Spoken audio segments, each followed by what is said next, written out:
Hello student, स्वागत है आपका आईसीटी वर्चुअल क्लासेस में। मैं हूं कविता, आपकी साइंस टीचर। उम्मीद करती हूं आप सभी अच्छे होंगे और स्वस्थ होंगे।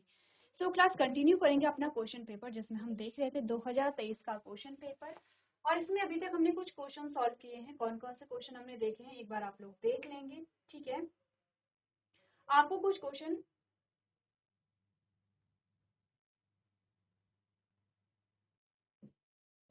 कुछ क्वेश्चन यहाँ पर होमवर्क में भी दिए गए थे, ठीक है। और वो आपको क्या करने हैं, करके लेके आने हैं। चलिए, तो लास्ट जो हमारा क्वेश्चन यहाँ पर आया था, वो आया था यहाँ पे रसांकुर क्या है, व्हाट इज विलाई, वो कहाँ पाए जाते हैं एवं उनके कार्य क्या होते हैं, where the location and what is the function of villi. ठीक है, ये हमने क्वेश्चन सॉल्व कर लिया था। करना क्या था हमें हमें करना था श्वसन क्या है समझाइए, यानी कि आपने कहा व्हाट इज रेस्पिरेशन एक्सप्लेन। आपको रेस्पिरेशन को क्या करना है, एक्सप्लेन करना है। 4 नंबर का क्वेश्चन है। अब जब 4 नंबर में आपके पास क्वेश्चन आए हैं तो आप क्या करेंगे, रेस्पिरेटरी सिस्टम बनाएंगे, ठीक है। यानी कि आप श्वसन तंत्र बनाएंगे और श्वसन तंत्र में आप क्या करेंगे, उसकी कार्यविधि को आप यहाँ पर दिखाएंगे, ठीक है। तो सबसे पहले हमने क्या कहा, थोड़ा सा समझ लेंगे रेस्पिरेशन के बारे में। चलिए, अभी तक देख लीजिए, हमने डाइजेशन को पढ़ा है, ठीक है।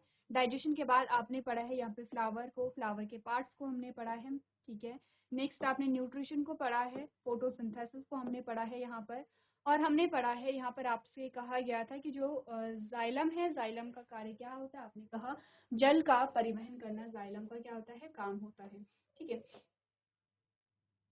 चलिए, तो हमारे पास जो क्वेश्चन आया है वो है रेस्पिरेशन या श्वसन।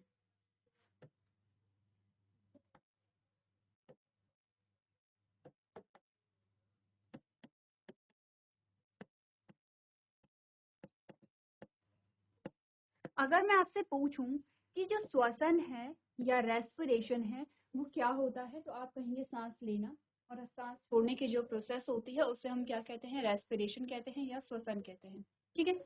यही हमने कहा था कि जब हम नॉर्मल अपनी लैंग्वेज में कहते हैं, आपने कहा सांस लेना और सांस छोड़ना। सांस लेने का मतलब है कि सांस को अंदर लेना, और सांस छोड़ने का मतलब है कि सांस को बाहर छोड़ने की जो प्रक्रिया है उसे हम श्वसन कहते हैं, ठीक है। सभी श्वसन की प्रक्रिया करते हैं। अब आपने देखा, आप भी करते हैं, आपके फ्रेंड्स भी करते हैं, और सभी जो जीव जंतु हैं उनमें श्वसन की प्रक्रिया होती है। तो क्या ये श्वसन होता है, आपने कहा हाँ ये श्वसन होता है, लेकिन ये पूरा श्वसन नहीं है। इसे हम कहते हैं ब्रीथिंग, ठीक है, सांस लेना और सांस छोड़ना। क्या किया आपने, आपने ऑक्सीजन को अपने शरीर के अंदर लिया और आपने कार्बन डाइऑक्साइड को शरीर से बाहर छोड़ा, ठीक है। क्या इतनी सी जो प्रक्रिया है वो श्वसन है? सबसे पहले तो आपने कहा कि क्या इतनी सी जो प्रक्रिया है ये श्वसन है।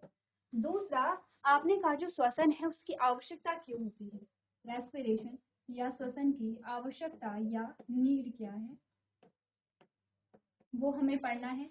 तीसरा हम देखेंगे यहाँ पर श्वसन तंत्र।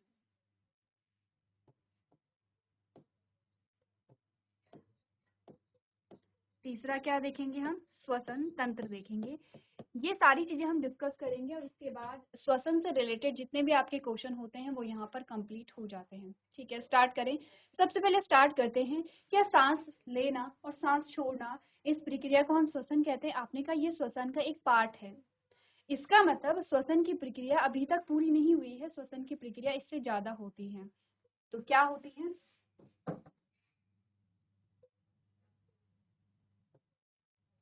अगर मैं श्वसन को समझाऊं तो मैं कह सकती हूँ कि यहाँ पर गैस एक्सचेंज हो रही है, या गैसों का क्या हो रहा है, विनिमय हो रहा है, ठीक है। गैस विनिमय का मतलब क्या होता है, गैस एक्सचेंज का मतलब क्या होता है, आपने एक गैस ली, आपने एक गैस छोड़ी। तो जब आप सांस अंदर लेते हैं तब आप ऑक्सीजन को लेते हैं, और जब आप सांस को छोड़ते हैं तो आप दूसरी गैस को छोड़ते हैं जो है कार्बन डाइऑक्साइड, ठीक है। इसे कहते हैं गैस विनिमय या गैस एक्सचेंज। क्लियर है। सबसे पहले ये समझते हैं कि जो रेस्पिरेशन होता है वो कितने टाइप का रेस्पिरेशन हमारे पास, कितने टाइप का, यानी कि कितने चरण होते हैं यहाँ पे, कितने स्टेप्स होते हैं रेस्पिरेशन में। सबसे पहले हम समझेंगे यहाँ पे डायग्राम को, और हमें सबसे पहले बनाना है डायग्राम, ठीक है। इतना क्लियर है। डायग्राम बनाएंगे और देखेंगे रेस्पिरेशन क्या होता है और किस प्रकार से यहाँ पर होता है।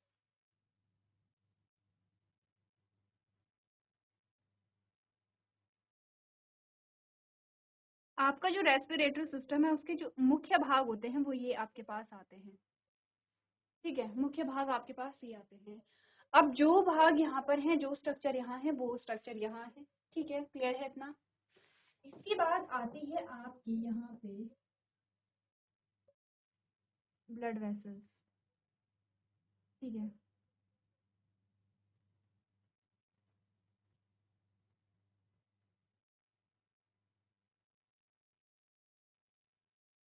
ये आपका क्या है, स्टमक है। कोई भी आप अंग बना सकते हैं, सिर्फ जरूरी नहीं है कि आपको स्टमक ही बनाना है, आप कोई भी अंग यहाँ पर बना सकते हैं।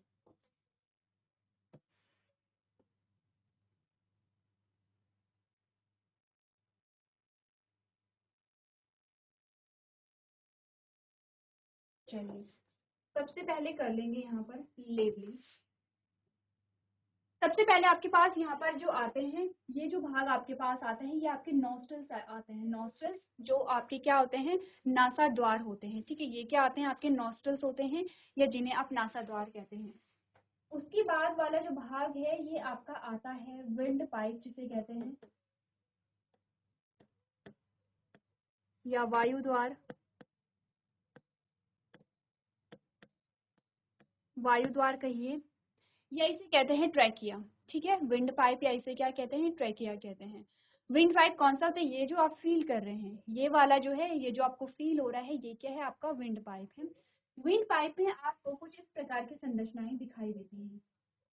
ये जो संरचनाएं हैं, ये आपको दिखाई देती हैं। ठीक है, उसके बाद आपके पास क्या आते हैं, ये आपके होते हैं लंग,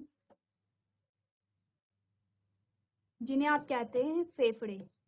फेफड़े दोनों की बात कर रहे हैं। ठीक है, इसकी भी और इसकी भी, दोनों की बात कर रहे हैं। ये आपके लंग्स आते हैं। जो विंड पाइप है आपका, वो दो भागों में डिवाइड हो जाता है। और अब इसे हम क्या कहते हैं, ये था ट्रैकिया, और ये आपका आता है ब्रोंकाई। तो क्या कहेंगे इसे यहाँ पे, इन भागों को कहेंगे ब्रोंकाई। ब्रोंकाई, ठीक है। या इसे हम विंड पाइप को हम क्या कहते हैं, ट्रैकिया भी कहते हैं। ट्रैकिया, ट्रैकिया कहते हैं। ठीक है, ब्रोंकाई। ब्रोंकाई जो होता है वो अलग फिर से क्या होता है, पहले क्या हुआ, पहले ट्रैकिया था, ये दो पार्ट में डिवाइड हुआ। अब जो आपका ब्रोंकाई है, ये भी अलग अलग भागों में डिवाइड हो रहा है इस प्रकार से। ठीक है, ये क्या आप कर रहे हैं, पे शाखाओं का निर्माण कर रहे हैं। जो ब्रोंकाई है वो ब्रोंकियोल्स में क्या होता है, कन्वर्ट हो जाता है। ब्रोंकाई ब्रोंकियोल्स में कन्वर्ट हो जाता है। मैं बहुत ज्यादा डीप आपको यहाँ पर नहीं बताऊंगी जो लेवलिंग्स होती हैं, हम सीधे जाएंगे इस वाली ब्रोंकाई पे। ये जो ब्रोंकाई है, ये जो ब्रोंकियोल्स है, इसे हम कहते हैं टर्मिनल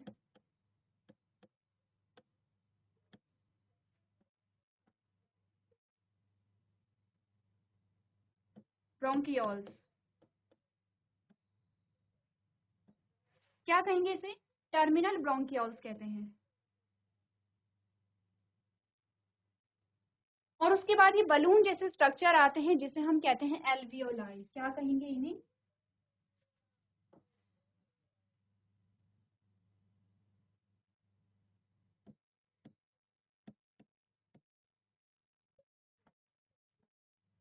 एल्वियोलाई कहेंगे।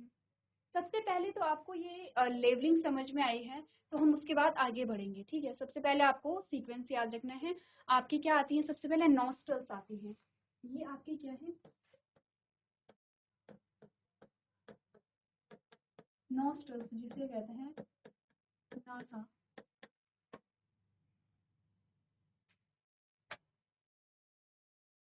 चलिए,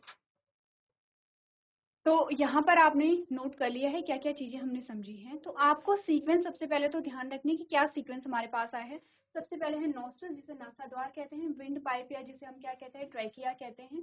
ठीक है, अगर हम सीक्वेंस देखें, सबसे पहले हमने बात की थी किसके बारे में, नॉस्ट्रल, जिसे कहते हैं नासा द्वार। ठीक है, उसके बाद आता है ट्रैकिया, जिसे कहते हैं यहाँ पर आप वायु द्वार, वायु नली। विंड पाइप या वायु नली कहते हैं। ठीक है, ट्रैकिया जो होता है आपका, वो ब्रोंकाई में डिवाइड हो जाता है। ये सीधे हम टर्मिनल ब्रोंकाई पे जाते हैं। जो ट्रैकिया है, ट्रैकिया से आपका आता है, ठीक है, ट्रैकिया से आपका आता है यहाँ पर ब्रोंकियोल्स, टर्मिनल ब्रोंकियोल्स, ब्रोंकियोल्स, और ब्रोंकियोल्स के बाद आपके आते हैं टर्मिनल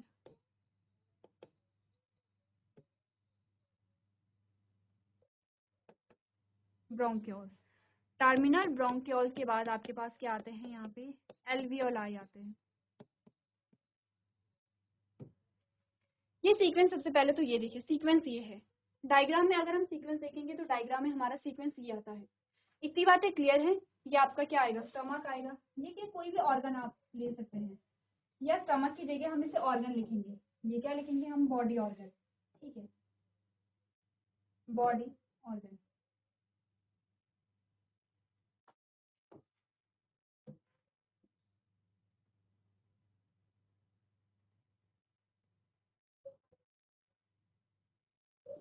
अब आपने सांस क्यों ली है, आपसे क्वेश्चन ये आता है, या सांस किस प्रकार से लेते हैं।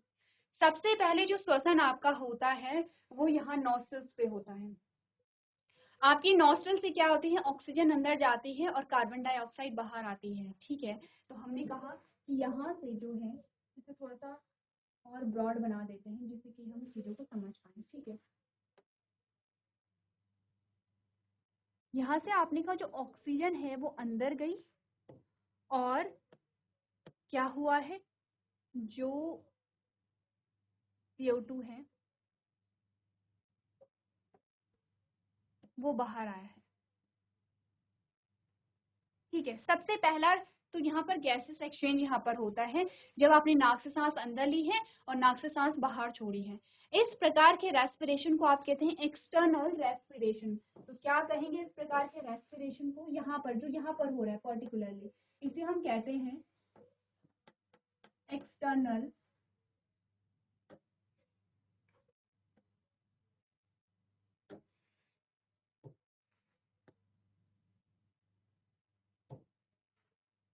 इस टाइप के रेस्पिरेशन। ये ब्रोंकाई में हटा रही हूँ, यहाँ पर हम ब्रोंकाई की जो लेबलिंग है ये इधर कहीं कर लेंगे।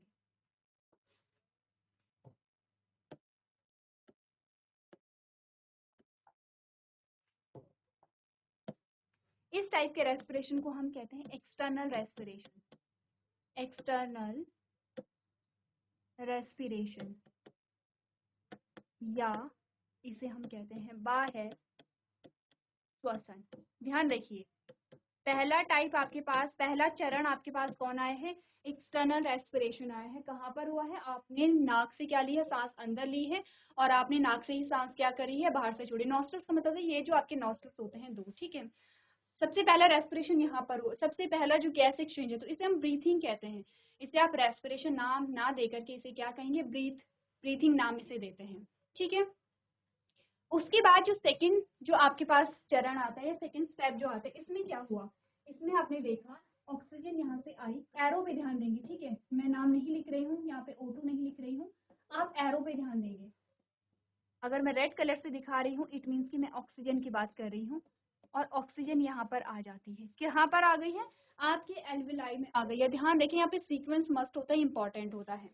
एल्विलाई में जब ऑक्सीजन आ जाती है, और उसके बाद आपने कहा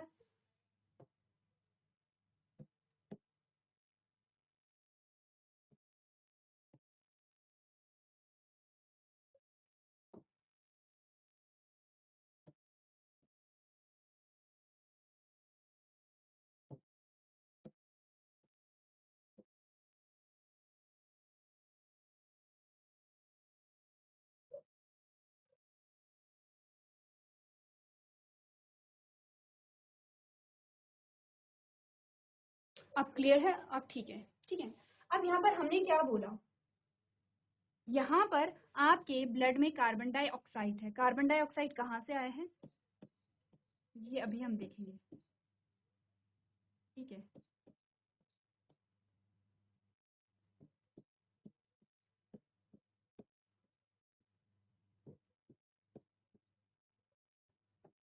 CO2 जो है वो कहाँ से है, यहाँ पे आपके स्टमक, आपके जो बॉडी ऑर्गन है वहां से निकली और सीधे कहाँ चली गई, यहाँ पे चली गई। यहाँ से आपके ब्लड वेसल से जो CO2 है वो कहाँ जाती है, यहाँ चली जाती है। तो CO2 कहाँ चली गई है, यहाँ आ गई है, और ऑक्सीजन यहाँ से कहाँ आ गई है, यहाँ पे आ गई है। तो रेड कलर से हम ऑक्सीजन को दिखाएंगे और ब्लू कलर से हम क्या दिखाएंगे, कार्बन डाइऑक्साइड को दिखाएंगे। तो यहाँ पर जो ऑक्सीजन है वो अंदर चली गई है। क्लियर है, इतनी बातें समझ आ गई हैं। दूसरा जो गैसेस एक्सचेंज है वो यहाँ पर हुआ है, एल्विलाई और आपके ब्लड वेसल, ये आपके ब्लड वेसल्स हैं, ठीक है, आपकी ये है ब्लड वेसल्स। ब्लड वेसल्स कहाँ होती है, जहाँ पर आपका जो रक्त है वो क्या होता है, यहाँ पे उसका सर्कुलेशन होता है, या आपका जो रक्त है वो बहता है, उसे हम क्या कहते हैं, ब्लड वेसल्स कहते हैं। दूसरा जो यहाँ पर हुआ है एक्सचेंज, उसे हमने क्या कहा है, यहाँ पे दूसरा जो चरण है, पहला चरण यहाँ पे था, दूसरा चरण यहाँ पर है। अब आप ध्यान से देखिए, क्या मैं ये वाला जो लंग्स है वो हटा लूं, आप समझ रहे हैं हमारी बॉडी में दो लंग्स होते हैं, राइट एंड लेफ्ट में होते हैं, ठीक है। हमें यहाँ पर क्या करनी है, लेबलिंग करनी है, यहाँ पे हमें नाम लिखने हैं, तो मैं इसे हटा रही हूँ, ठीक है। इसे लंग्स कहते हैं, ये भी हटा दूं, आपने अब समझ गए होंगे। ऐसा नहीं है कि आप दोनों को साथ रख के यहाँ पे लेबलिंग नहीं कर सकते हैं, कर सकते हैं, लेकिन यहाँ पर क्या चीजों को अच्छे से समझेंगे। और हमने कहा यहाँ पर सेकंड जो हुआ है, सेकंड जो स्टेप हमारे पास आया है, उसे हमने क्या कहा है,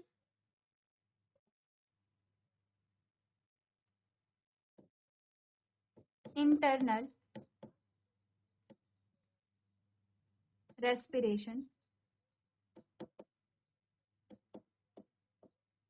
यानी कि आंतरिक निषेचन और आंतरिक श्वसन। क्या हो रहा है यहाँ पे, श्वसन की बात कर रहे हैं, आंतरिक श्वसन है, ठीक है। दूसरा जो चरण है वो श्वसन का हो गया है, ध्यान रखिए, जब ये होगा तभी ये होगा, दूसरा हो गया है। तीसरा यहाँ पे क्या हुआ, तीसरा आपने यहाँ पर देखा, तीसरा आपने क्या देखा यहाँ पे,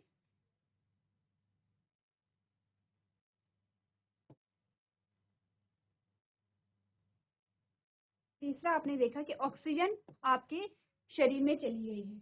अब आपके शरीर में पाचन भी हुआ था, तो आपके शरीर में क्या था और आपके बॉडी ऑर्गन में क्या था, और ग्लूकोज था। जब यहाँ पर ऑक्सीजन ग्लूकोज के साथ मिलती है तो ग्लूकोज को तोड़ देती है, और हमारे पास क्या आती है, एनर्जी, प्लस हमारे पास क्या आता है यहाँ पर, कार्बन डाइऑक्साइड। और ये कार्बन डाइऑक्साइड कहाँ चला जाता है, यहाँ चला जाता है। तीसरा जो गैसेस एक्सचेंज हुआ है वो यहाँ पर है कि ऑक्सीजन जो है आपकी, ऑक्सीजन जो है आपकी वो यहाँ आई है। एक्चुअली में सब जगह क्या हो रहा है, गैस विनिमय ही हो रहा है। तो तीसरी जो चीज हमारे पास आई है वो यहाँ पर है कि ऑक्सीजन आपके बॉडी पार्ट्स में, आपके अलग अलग अंगों में, आपकी कोशिकाओं में जाता है, और यहाँ से कार्बन डाइऑक्साइड निकल जाती है। और इस प्रकार हमारे पास जो तीसरा यहाँ पर आता है उसे हम कहते हैं सेलुलर रेस्पिरेशन, या कोशिकीय श्वसन। क्या समझे इस बात से, इस बात से हम ये समझे कि जो श्वसन होता है वो तीन चरणों में होता है। पहला बाह्य श्वसन है, दूसरा आंतरिक श्वसन है, तीसरा कोशिकीय श्वसन है। अब आप सोचेंगे कि हमें पूरी इतनी प्रोसेस हमें याद रखनी पड़ेगी। आपको इतना कुछ याद रखने की आवश्यकता नहीं है। आपको जो याद रखना है उसे हम शॉर्ट फॉर्म में यहाँ पर देखेंगे, ठीक है। सबसे पहले आप एक बार देखिए क्रम क्या है यहाँ पर, और जो डायग्राम है, डायग्राम क्या है, देखिए जो आपका श्वसन तंत्र है, जो रेस्पिरेटरी सिस्टम है वो आप बनाएंगे, क्योंकि बहुत इजी है, टफ नहीं है, ठीक है। आपको बस बनाना है और पार्ट्स के आपको नाम याद रखने हैं। इतना कुछ बनाने की आवश्यकता नहीं है, कितना बनाना है हम आगे डिस्कस करेंगे। एक बार आप लोग यहाँ पर सीक्वेंस देख सकते हैं।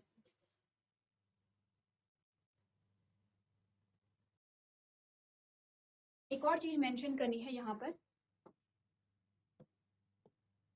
कार्बन डाइऑक्साइड बाहर भी जाएगा यहाँ से,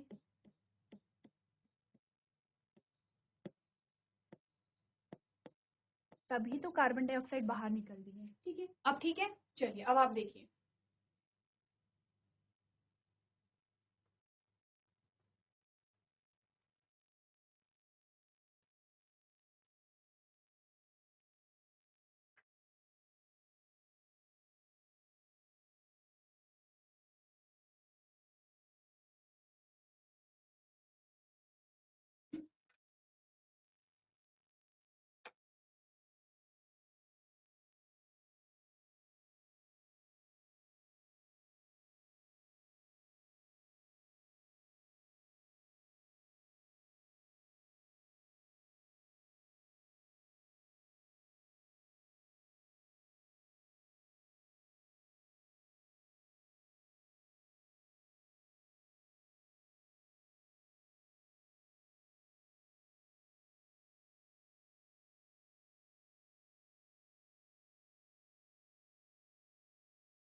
चलिए, क्लियर है। अब आपको याद कितना रखना है वो ध्यान रखिए, ठीक है। यहाँ पर ये तो आपने समझ लिया है। आपको सिंपल से बनाना है यहाँ पर श्वसन तंत्र, ये श्वसन इस प्रकार से, ये तो आप बनाएंगे।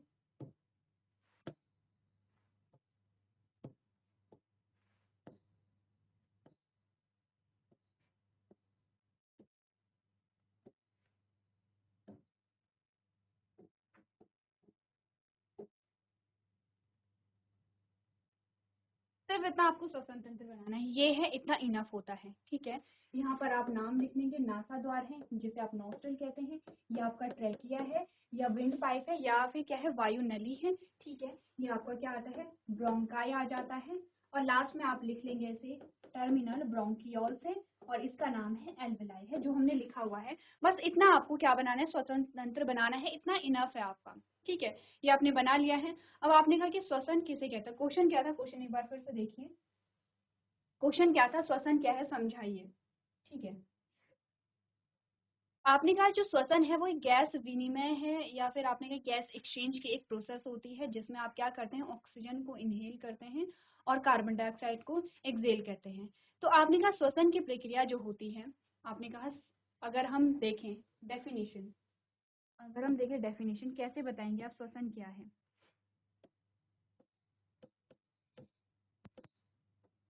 आपने कहा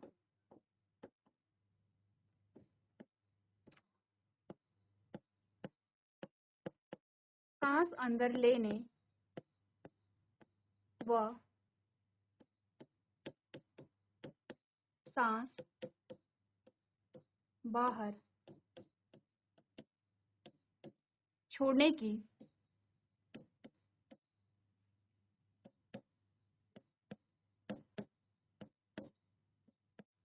नियमित प्रक्रिया को श्वसन कहते हैं, ठीक है।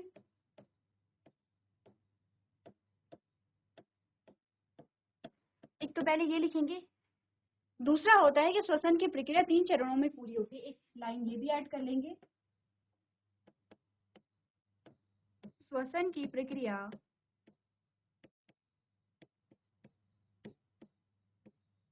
3 चरणों में पूरी होती है।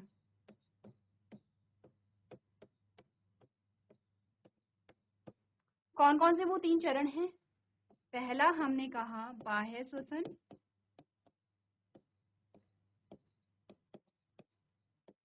दूसरा हमने कहा आंतरिक श्वसन,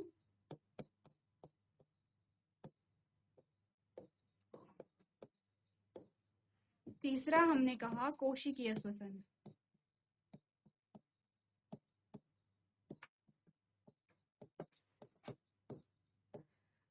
बाह्य श्वसन को क्या बोला था, एक्सटर्नल रेस्पिरेशन बोला था,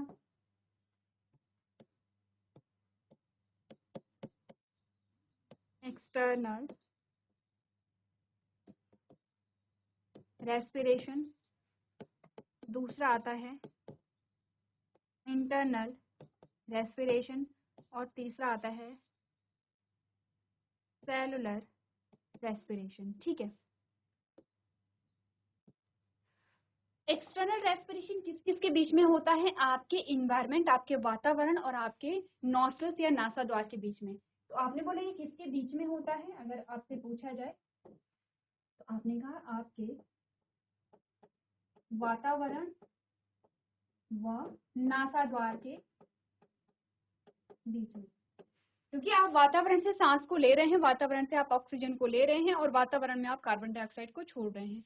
इंटरनल रेस्पिरेशन किसके बीच में होता है, आपने कहा आपकी एल्विलाई, एल्वियोलाई व आपके रक्त वाहिकाओं के बीच में,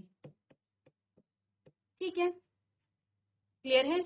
और कोशिकीय श्वसन कहाँ पर होता है, आपने कहा आपकी रक्त वाहिका व कोशिका के बीच में, व कोशिकाओं के बीच में। अब आप ये सब चीजें ना भी लिखेंगे तो भी कोई बात नहीं है, आप डेफिनेशन लिखेंगे, 3 चरण आप बता देंगे, बाह्य बताना है, आंतरिक बताना है और कोशिकीय बताना है। इजी है।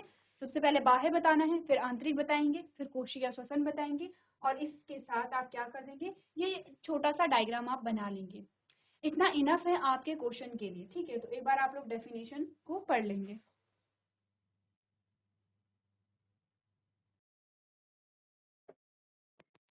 चलिए तो आगे बढ़ते हैं और नेक्स्ट क्वेश्चन को यहाँ पर देखते हैं। तो अगला प्रश्न आपके पास क्या आता है, एक बार देखिए। यहाँ पर आपने क्या बोला, श्वसन क्या है, आपने श्वसन को समझा, श्वसन तंत्र को समझा और श्वसन की प्रक्रिया को आपने समझा है। अब आपसे पूछा गया है क्वेश्चन नंबर 9, जिसमें आपसे पूछा गया है स्वपरागण और परपरागण के बीच का अंतर बताइए।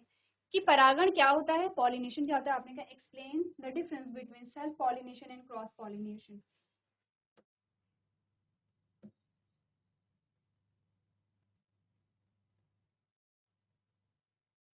देखो, सबसे पहले तो ये जो क्वेश्चन आपका आया है वो कौन से आया है, आपने कहा कि जो आपका प्लांट जो चैप्टर था उसमें आपने पढ़ा था पार्ट्स ऑफ प्लांट, उसके बाद आपने पढ़ा था रिप्रोडक्शन इन प्लांट्स, उससे रिलेटेड आपका ये क्वेश्चन आया है। तो सबसे पहले आपने कहा कि परागण क्या होता है। सबसे पहले हम समझेंगे कि परागण क्या होता है, उसकी डेफिनेशन क्या होती है। परागण किस प्रक्रिया का भाग है ये हमें समझना है। यानी कि आप क्या पढ़ रहे हैं, आपने कहा कि प्लांट्स के बारे में आप समझ रहे हैं, गेटिंग टू नो प्लांट्स आपके पास एक चैप्टर आया है।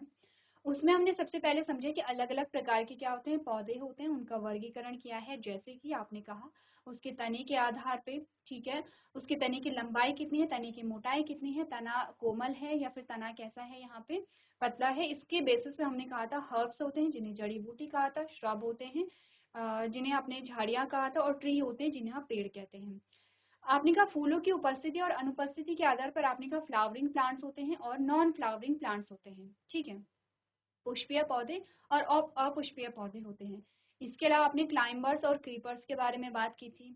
तो ये हमारे पास अलग अलग प्रकार के क्या आए थे, पौधे आए थे। फिर आपने कहा था पार्ट्स ऑफ प्लांट, और पार्ट्स ऑफ प्लांट में आपने कहा दो हमारे पास सिस्टम आते हैं, रूट सिस्टम और शूट सिस्टम। ठीक है, रूट सिस्टम में आपने कहा रूट्स आती है, जिसे मुख्य जड़ जिसे प्राइमरी रूट कहते हैं, द्वितीय जड़ जिसे कि द्वितीय जड़ें कहते हैं, सेकेंडरी रूट कहते हैं, जड़ रोम जिसे रूट हेयर्स हम कहते हैं। ये आपका आता है रूट सिस्टम का पार्ट आता है। इसके ऊपर का जो भाग है शूट सिस्टम का, उसमें आपके तने आते हैं, उसकी कलियां आती हैं, उसमें शाखाएं आती हैं, पत्तियां आती हैं, फूल आते हैं और फल आते हैं।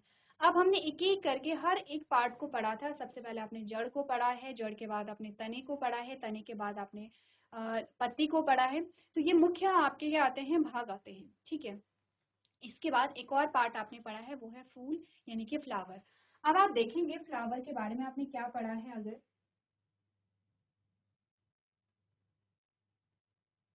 फ्लावर के बारे में आपने क्या पढ़ा है, ये है फूल, ठीक है, ये है फ्लावर। और फ्लावर के बारे में आपने पढ़ा है फ्लावर्स के पार्ट्स होते हैं। तो यहाँ पर आपको चारों पार्ट्स एक फूल में नहीं दिखाए गए हैं। अगर हमें चारों पार्ट्स एक फूल में दिखाने हो तो हम क्या करेंगे, ध्यान रखिए। अगर हमें चारों पार्ट्स एक ही फूल में दिखाने हो तो हम क्या दिखाते हैं।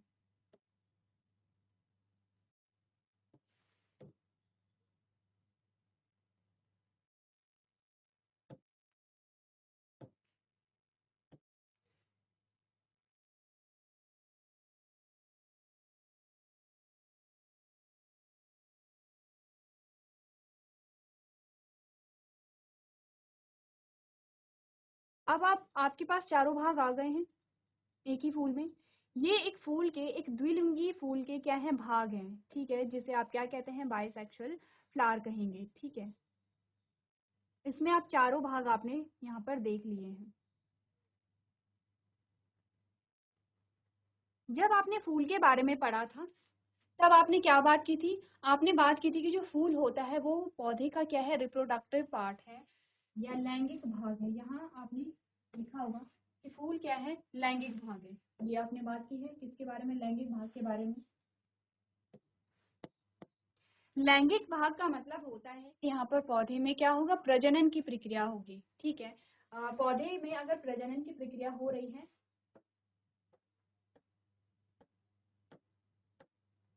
तो वो किसके द्वारा हो रही है, फूल के द्वारा हो रही है। ठीक है, और प्रजनन में आपने क्या पढ़ा था, प्रजनन वह प्रक्रिया है जिसके द्वारा कोई भी जीव, कोई भी पादप, कोई भी सूक्ष्म जीव अपने ही समान नई संतति का क्या करता है, नई संतति को उत्पन्न करता है। जैसे कि अगर एक पौधा है तो पौधे से बीज बनते हैं, बीजों से फिर नया पौधा बनता है। तो एक जो पौधा है उस पौधे से नए पौधे का निर्माण हो रहा है, इसी प्रक्रिया को हम क्या कहते हैं, प्रजनन कहते हैं। प्रजनन में जो भाग लेते हैं, अगर हम कहें कि प्रजनन के दो प्रकार होते हैं, लैंगिक प्रजनन और अलैंगिक प्रजनन। अगर हम बात कर रहे हैं किसके बारे में, लैंगिक प्रजनन के बारे में, तब आप बात करते हैं फूल के बारे में। ठीक है, जब आप बात करते हैं लैंगिक प्रजनन के बारे में तो हम फूल के बारे में बात करते हैं। और लैंगिक प्रजनन जब आप पढ़ेंगे तो वहीं पर आप पढ़ते हैं परागण। वहीं पर आप क्या पढ़ेंगे, परागण पढ़ेंगे। परागण एक प्रक्रिया होती है। तो क्या होता है परागण में, कब होता है परागण, क्यों होता है परागण, परागण हो गया है तो उसके बाद क्या होगा, इन सभी चीजों के क्वेश्चन हम क्या करेंगे, नेक्स्ट लेक्चर में करेंगे। अब आपको करना क्या है, होमवर्क क्या है आपके लिए, एक बार इस क्वेश्चन को अच्छे से पढ़ करके लेके आएंगे। क्वेश्चन आपके लिए ये है कि परागण क्या है, सिंपल सा परागण क्या है, ये क्वेश्चन आप पढ़ करके लेके आएंगे। इनके दोनों के बीच का जो डिफरेंस है वो हम नेक्स्ट लेक्चर में यहाँ पर क्या करेंगे, कंटिन्यू करेंगे। तो आज के सेशन में हम इतना ही करेंगे। अभी तक क्लास में बने रहने के लिए आपका धन्यवाद।